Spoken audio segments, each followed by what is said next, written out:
ಆತ್ಮೀಯ ಅಧ್ಯಯನಾಸಕ್ತ ವಿದ್ಯಾರ್ಥಿಗಳಿಗೆ ನಮಸ್ಕಾರ. ನಾನು ಸುರೇಶ್ ಮರಕಾಲ, ರಾಷ್ಟ್ರ ಪ್ರಶಸ್ತಿ ಪುರಸ್ಕೃತ ಶಿಕ್ಷಕರು, ಸರಕಾರಿ ಪದವಿ ಪೂರ್ವ ಕಾಲೇಜು ಕುಕ್ಕುಜೆ, ಕಾರ್ಕಳ ತಾಲೂಕು, ಉಡುಪಿ ಜಿಲ್ಲೆ. ಉತ್ತೀರ್ಣ ಖಚಿತ.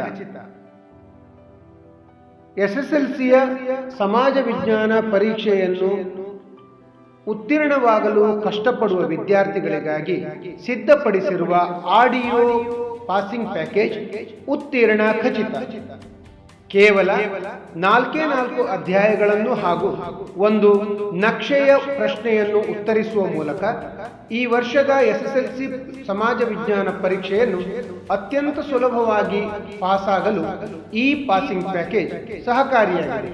ಗಮನಿಸಿ, ಇದು ಪಾಸಾಗಲು ಕಷ್ಟಪಡುವ ವಿದ್ಯಾರ್ಥಿಗಳಿಗೆ ಕನಿಷ್ಠ 15 ಅಂಕಗಳನ್ನು ಪಡೆಯಲು ಮಾತ್ರ ಇರುವ ಪ್ಯಾಕೇಜ್ ಆಗಿದೆ. ಓದಲೇಬೇಕಾದ 4 ಅಧ್ಯಾಯಗಳು: ಇತಿಹಾಸದ ಅಧ್ಯಾಯ 1, ಭಾರತಕ್ಕೆ ಯುರೋಪಿಯನ್ನರ ಆಗಮನ. ಅಧ್ಯಾಯ 5, ಸಾಮಾಜಿಕ ಧಾರ್ಮಿಕ ಸುಧಾರಣಾ ಚಳುವಳಿ.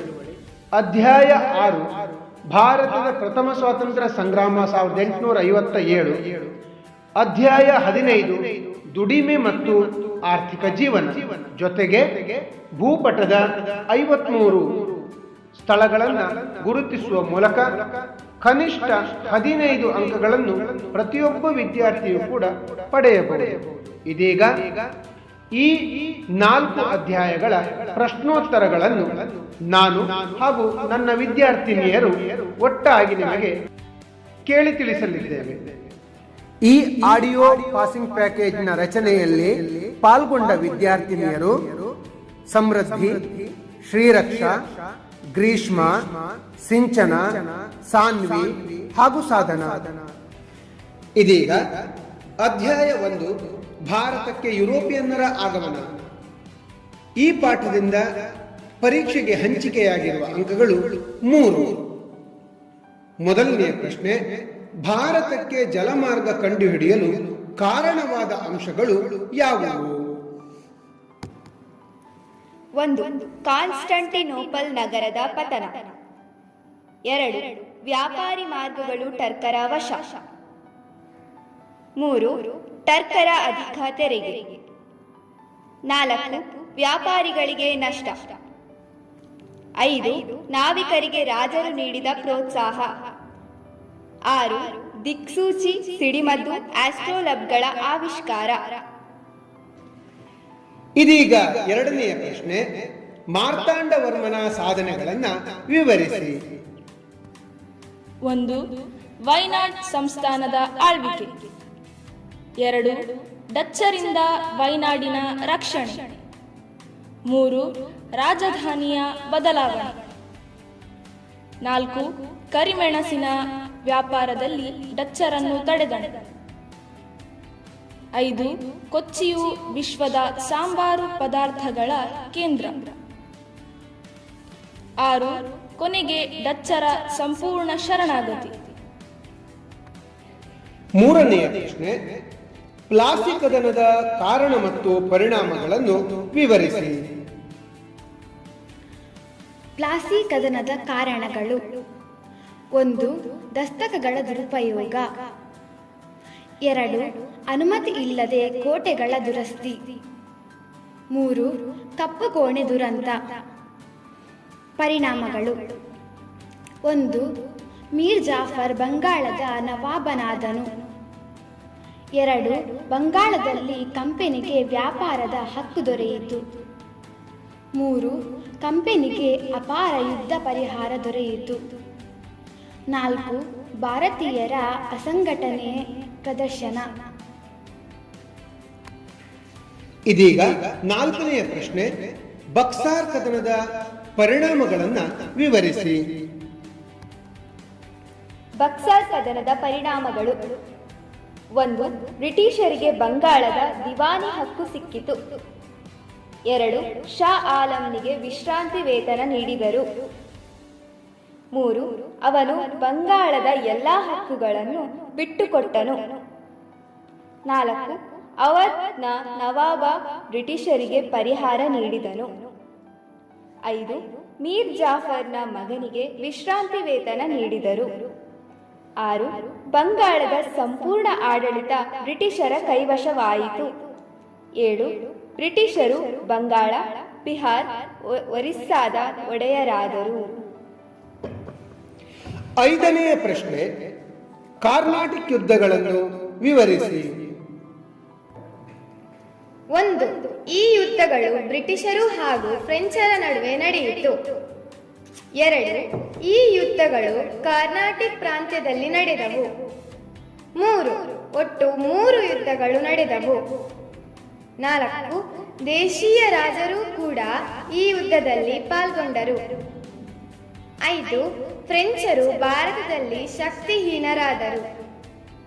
6. ಬ್ರಿಟಿಷರು ಭಾರತದಲ್ಲಿ ಶಕ್ತಿಶಾಲಿಗಳಾದರು. ಇದೀಗ ಅಧ್ಯಾಯ 5 ಸಾಮಾಜಿಕ ಧಾರ್ಮಿಕ ಸುಧಾರಣಾ ಚಳುವಳಿಯ ಪಾಠದ ಪ್ರಶ್ನೆಗಳು. ವಿದ್ಯಾರ್ಥಿಗಳೇ ಗಮನಿಸಿ, ಈ ಅಧ್ಯಾಯಕ್ಕೆ ಪರೀಕ್ಷೆಗೆ ಹಂಚಿಕೆಯಾಗಿರುವ ಅಂಕಗಳು 4+3 ಅಂದರೆ 7 ಅಂಕಗಳು. ಹೀಗಾಗಿ ಈ ಅಧ್ಯಾಯವನ್ನು ಗಮನವಿಟ್ಟು ಓದಿ ನೆನಪಿಟ್ಟುಕೊಳ್ಳಿ. 4 ಅಂಕದ ಅಥವಾ 3 ಅಂಕದ ಯಾವುದೇ ಪ್ರಶ್ನೆಯನ್ನು ಕೇಳಿದರೂ ಕೂಡ ಮುಂದೆ ಹೇಳಲಿರುವ ಈ 8 ಅಂಶಗಳನ್ನು ಸಂಪೂರ್ಣವಾಗಿ ನೆನಪಿಟ್ಟುಕೊಳ್ಳಿ. ಇದೀಗ ಉತ್ತರಗಳು. 1. ಬಾಲ್ಯ ವಿವಾಹಕ್ಕೆ ವಿರೋಧ. 2. ಮೂಢನಂಬಿಕೆಗೆ ವಿರೋಧ. 3. ಜಾತಿ ಪದ್ಧತಿಗೆ ವಿರೋಧ. 4. ಆಧುನಿಕ ಶಿಕ್ಷಣಕ್ಕೆ ಪ್ರೋತ್ಸಾಹ. 5. ಸ್ತ್ರೀ ಶಿಕ್ಷಣಕ್ಕೆ ಪ್ರೋತ್ಸಾಹ. 6. ವಿಧವಾ ವಿವಾಹಕ್ಕೆ ಪ್ರೋತ್ಸಾಹ. 7. ಅಂತರ್ಜಾತಿ ವಿವಾಹಕ್ಕೆ ಪ್ರೋತ್ಸಾಹ. 8. ಸ್ತ್ರೀ ಪುರುಷ ಸಮಾನತೆಗೆ ಪ್ರೋತ್ಸಾಹ. ಇದೀಗ ಅಧ್ಯಾಯ 6 ಭಾರತದ ಪ್ರಥಮ ಸ್ವಾತಂತ್ರ್ಯ ಸಂಗ್ರಾಮ 1857. ಈ ಅಧ್ಯಾಯದಿಂದ ಪರೀಕ್ಷೆಗೆ ಹಂಚಿಕೆಯಾಗಿರುವ ಅಂಕಗಳು 3. ಮೊದಲನೆಯ ಪ್ರಶ್ನೆ, 1857ರ ಭಾರತದ ಪ್ರಥಮ ಸ್ವಾತಂತ್ರ್ಯ ಸಂಗ್ರಾಮಕ್ಕೆ ಕಾರಣವಾದ ಆರ್ಥಿಕ ಮತ್ತು ರಾಜಕೀಯ ಕಾರಣಗಳನ್ನು ವಿವರಿಸಿ. ಮೊದಲಿಗೆ ಆರ್ಥಿಕ ಕಾರಣ. 1. ಕೈಗಾರಿಕಾ ಕ್ರಾಂತಿಯಿಂದ ಭಾರತದ ಕೈಗಾರಿಕೆಗಳ ನಾಶ. 2. ಗುಡಿ ಕೈಗಾರಿಕೆಗಳ ನಾಶ. 3. ಕೆಲಸಗಾರರು ನಿರುದ್ಯೋಗಿಗಳಾದರು. 4. ನೇಕಾರರು ಉದ್ಯೋಗ ಕಳೆದುಕೊಂಡರು. 5. ಭಾರತದ ವಸ್ತುಗಳ ಮೇಲೆ ಬ್ರಿಟಿಷರು ಸುಂಕ ಹೇರಿದರು. 6. ಜಮೀನ್ದಾರರ ಶೋಷಣೆ. ಇದೀಗ ರಾಜಕೀಯ ಕಾರಣಗಳು. 1. ದತ್ತು ಮಕ್ಕಳಿಗೆ ಹಕ್ಕಿಲ್ಲ ನೀತಿ. 2. ಇದರಿಂದ ಅನೇಕ ಸಂಸ್ಥಾನಗಳು ಅಸ್ತಿತ್ವ ಕಳೆದುಕೊಂಡವು. 3.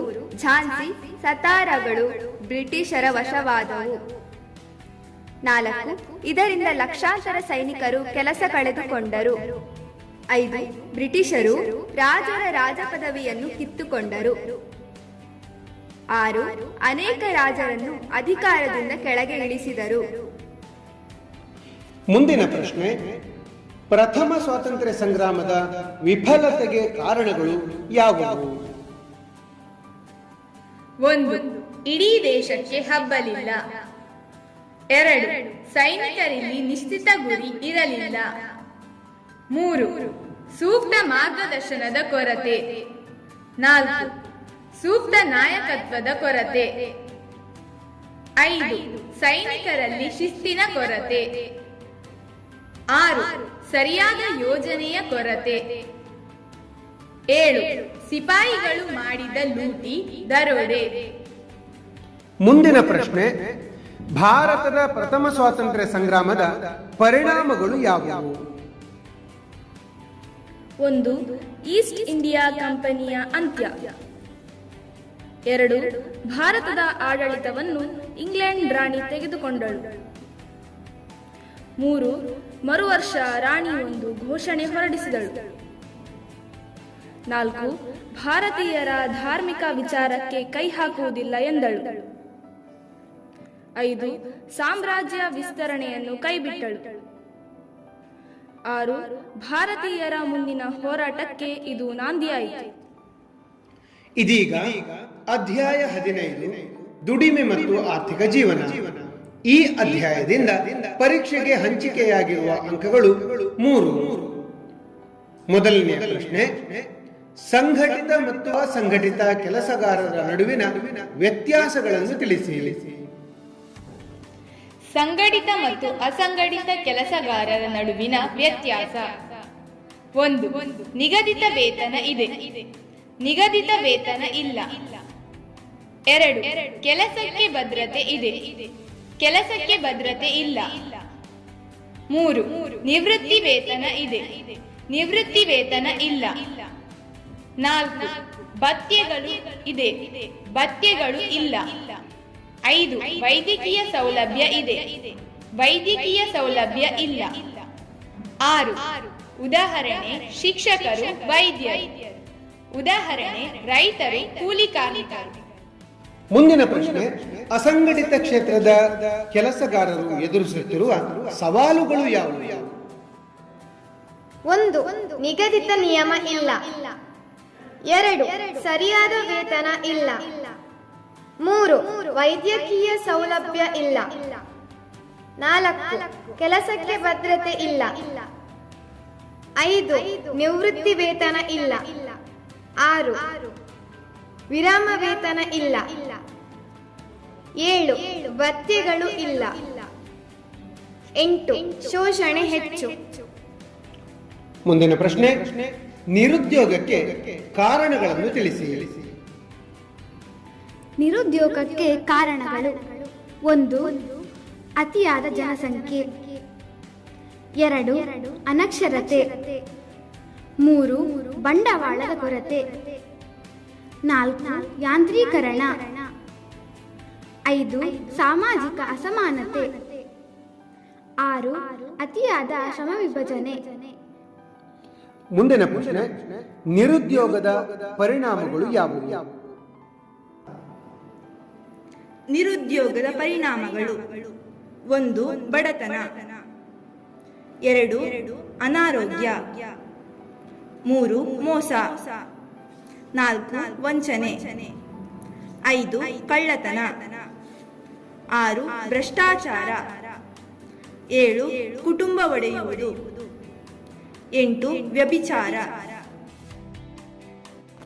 ಇದೀಗ ಈ ಅಧ್ಯಾಯದ ಕೊನೆಯ ಪ್ರಶ್ನೆ, ನಿರುದ್ಯೋಗದ ನಿಯಂತ್ರಣ ಅಥವಾ ಪರಿಹಾರ ಕ್ರಮಗಳು ಯಾವುವು? ನಿರುದ್ಯೋಗದ ನಿಯಂತ್ರಣ ಅಥವಾ ಪರಿಹಾರ ಕ್ರಮಗಳು. 1. ಜನಸಂಖ್ಯಾ ನಿಯಂತ್ರಣ. 2. ಕೃಷಿಗೆ ಪ್ರೋತ್ಸಾಹ. 3. ಕೈಗಾರಿಕೆಗಳ ಅಭಿವೃದ್ಧಿ. 4. ಪಂಚವಾರ್ಷಿಕ ಯೋಜನೆ. 5. ಗುಡಿ ಕೈಗಾರಿಕೆಗೆ ಪ್ರೋತ್ಸಾಹ. 6. ವೃತ್ತಿ ಶಿಕ್ಷಣ ನೀಡುವುದು. ಆತ್ಮೀಯ ವಿದ್ಯಾರ್ಥಿಗಳೇ, ಇದೀಗ ನಾವು ಕೊನೆಯ ಪ್ರಶ್ನೆಗೆ ಬಂದಿದ್ದೇವೆ. ಅದೇ ಭೂಪಟ ಅಥವಾ ನಕಾಶೆಯ ಪ್ರಶ್ನೆ. ಈ ಪ್ರಶ್ನೆಗೆ ಹಂಚಿಕೆಯಾಗಿರುವ ಅಂಕಗಳು 5. ಸಮಾಜ ವಿಜ್ಞಾನ ಪರೀಕ್ಷೆಯಲ್ಲಿ ಅತ್ಯಂತ ಸುಲಭವಾಗಿ ಅಂಕ ಗಳಿಸುವ ಪ್ರಶ್ನೆ ಎಂದರೆ ಅದೇ ಭೂಪಟ ಅಥವಾ ನಕಾಶೆಯ ಪ್ರಶ್ನೆ. ನಾವು ಒಟ್ಟು 53 ಸ್ಥಳಗಳನ್ನು ನಕಾಶೆಯ ಪ್ರಶ್ನೆಗೆ ಆಯ್ಕೆ ಮಾಡಿಕೊಂಡಿದ್ದೇವೆ. ಮೊದಲು ನೀವು ಈ 53 ಸ್ಥಳಗಳನ್ನು ನಿಮ್ಮ ಗುರುಗಳ ಸಹಾಯದಿಂದ ನಿಮ್ಮ ಪುಸ್ತಕದಲ್ಲಿ ಮ್ಯಾಪ್ ಬಿಡಿಸಿಕೊಂಡು ಅದರಲ್ಲಿ ಗುರುತಿಸಿಕೊಳ್ಳಿ, ಸರಿಯಾಗಿ ಕಲಿತುಕೊಳ್ಳಿ. ನಂತರ ನಾವು ಓದಿ ಹೇಳುವ ಈ ಸ್ಥಳಗಳನ್ನು ನೀವು ಕಣ್ಣು ಮುಚ್ಚಿಕೊಂಡು ಭಾರತದ ನಕಾಶೆಯನ್ನು ಕಣ್ಮುಂದೆ ತಂದುಕೊಂಡು ಕಣ್ಣು ಮುಚ್ಚಿಕೊಂಡೇ ಈ ಸ್ಥಳಗಳನ್ನು ಹೇಳುವಾಗ ಒಂದೊಂದಾಗಿ ಗುರುತಿಸಲು ಪ್ರಯತ್ನಿಸಿ. ಇದು ನಿಮ್ಮ ಕಲಿಕೆಗೆ ಬಹಳ ಅನುಕೂಲಕರವಾಗಿದೆ. ಇದೀಗ ನಕಾಶೆಯ ಒಟ್ಟು 53 ಸ್ಥಳಗಳು. 1. 82.5 ಡಿಗ್ರಿ ಪೂರ್ವ ರೇಖಾಂಶ. 2. 23.5 ಡಿಗ್ರಿ ಉತ್ತರ ಅಕ್ಷಾಂಶ ಅಥವಾ ಕರ್ಕಾಟಕ ಸಂಕ್ರಾಂತಿ ವೃತ್ತ. 3. ಇಂದಿರಾ ಪಾಯಿಂಟ್. 4. ಇಂದಿರಾ ಕೋಲ್. 5. ಪಾಕ್ ಜಲಸಂಧಿ. 6. ಕೊಂಕಣ ತೀರ. 7 ಮಲಬಾರ್ ತೀರ, 8 ಕೋರಮಂಡಲ ತೀರ, 9 ಉತ್ಕಲ ತೀರ, 10 ಕನ್ಯಾಕುಮಾರಿ, 11 ರೂಯಿಲಿ, 12 ಗಂಗಾನಗರ, 13 ಮೌಸಿನ್ ರಾಮ್, 14 K2,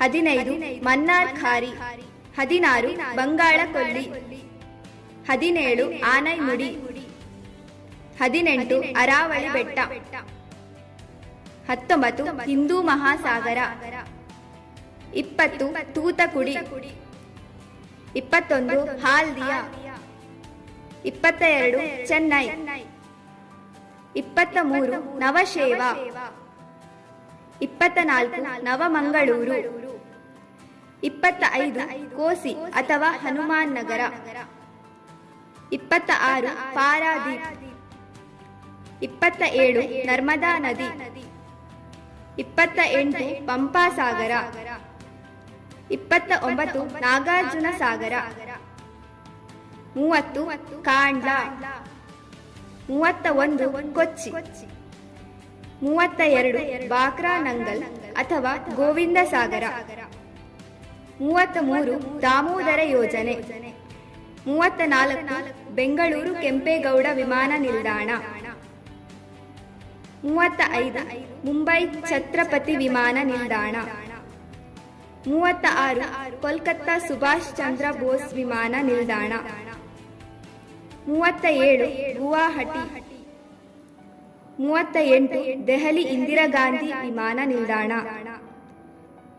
39 ಭದ್ರಾವತಿ, 40 ಕೈಗಾ, 41 ಬಾಂಬೆ ಹೈ, 42 ತಾರಾಪುರ, 43 ರಾಣಾ ಪ್ರತಾಪ ಸಾಗರ, 44 ದುರ್ಗಾಪುರ, 45 ದಿಗ್ಬಾಯ್, 46 ನರೋರಾ, 47 ಹೈದರಾಬಾದ್, 48 ಮೋಪಾ, 49 ಶ್ರೀನಗರ, 50 ಅಯೋಧ್ಯ, 51 ಪ್ರಯಾಗ್ರಾಜ್, 52 ಸೂರತ್, 53 ಅಹಮದಾಬಾದ್. ಆತ್ಮೀಯ ವಿದ್ಯಾರ್ಥಿಗಳೇ, ಇದುವರೆಗೆ ಉತ್ತೀರ್ಣವಾಗಲು ಕಷ್ಟಪಡುವ ವಿದ್ಯಾರ್ಥಿಗಳಿಗೆ ಕನಿಷ್ಠ 15 ಅಂಕಗಳನ್ನು ತಂದುಕೊಡುವ ಉತ್ತೀರ್ಣ ಖಚಿತ ಆಡಿಯೋ ಪಾಸಿಂಗ್ ಪ್ಯಾಕೇಜ್ ಅನ್ನು ಕೇಳಿದಿರಿ. ಒಂದೊಮ್ಮೆ ಇನ್ನೂ ನಿಮಗೆ ಹೆಚ್ಚುವರಿ ಅಂಕಗಳು ಬೇಕಿದ್ದರೆ ನೀವು ಓದಬೇಕಾದ ಬಹಳ ಸುಲಭದ ಖಚಿತವಾದ ಪ್ರಶ್ನೆಗಳಿರುವ ಪಾಠಗಳು ಹೀಗಿದೆ. 1 ಬ್ಯಾಂಕ್ ವ್ಯವಹಾರದ ಅಧ್ಯಾಯದ ಪ್ರಶ್ನೆಗಳು, 2 ಭಾರತದ ಅರಣ್ಯಗಳು ಅಧ್ಯಾಯದ ಪ್ರಶ್ನೆಗಳು, 3 ಮಣ್ಣಿನ ಪಾಠದಲ್ಲಿ ಮಣ್ಣಿನ ಸವೆತದ ಕಾರಣ, ಮಣ್ಣಿನ ಸವೆತದ ಪರಿಣಾಮ ಹಾಗೂ ಮಣ್ಣಿನ ಸಂರಕ್ಷಣೆಯ ಪ್ರಶ್ನೆಗಳು, ಹಾಗೂ 4 ಕೈಗಾರಿಕೆಗಳ ಪಾಠದಲ್ಲಿ ಕೈಗಾರಿಕೆಗಳ ಸ್ಥಾನೀಕರಣದ ಮೇಲೆ ಪ್ರಭಾವ ಬೀರುವ ಅಂಶಗಳು ಹಾಗೂ ಭಾರತದ ಕೈಗಾರಿಕಾ ವಲಯಗಳು. ಈ ಪ್ರಶ್ನೆಗಳನ್ನು ಕಲಿತರೆ ಖಚಿತವಾಗಿ ಅಂಕಗಳು ಹೆಚ್ಚುವರಿಯಾಗಿ ನಿಮಗೆ ಸಿಗಲಿದೆ. ಗಮನಿಸಿ, ಈ ಆಡಿಯೋ ಪಾಸಿಂಗ್ ಪ್ಯಾಕೇಜ್ ಕೇವಲ ಉತ್ತೀರ್ಣರಾಗಲು ಕಷ್ಟಪಡುವ ವಿದ್ಯಾರ್ಥಿಗಳಿಗಾಗಿ ಮಾತ್ರ. ಯಾವುದೇ ಕಾರಣಕ್ಕೂ ಎವರೇಜ್ ವಿದ್ಯಾರ್ಥಿಗಳಿಗೆ ಹಾಗೂ ಹೆಚ್ಚು ಅಂಕಗಳನ್ನು ಗಳಿಸುವ ವಿದ್ಯಾರ್ಥಿಗಳಿಗೆ ಇದು ಸೂಕ್ತವಾಗಿಲ್ಲ.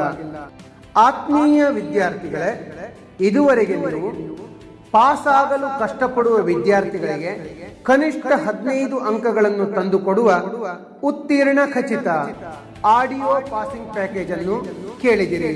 ನಿಮ್ಮೆಲ್ಲರಿಗೂ ಶುಭವಾಗಲಿ. ನೀವೆಲ್ಲರೂ SSLCಯನ್ನ ಅತ್ಯುತ್ತಮ ಅಂಕದಿಂದ ಪಾಸಾಗಿ ನಿಮ್ಮ ಭವಿಷ್ಯ ಉಜ್ವಲವಾಗಲಿ. ನಮಸ್ಕಾರದೊಂದಿಗೆ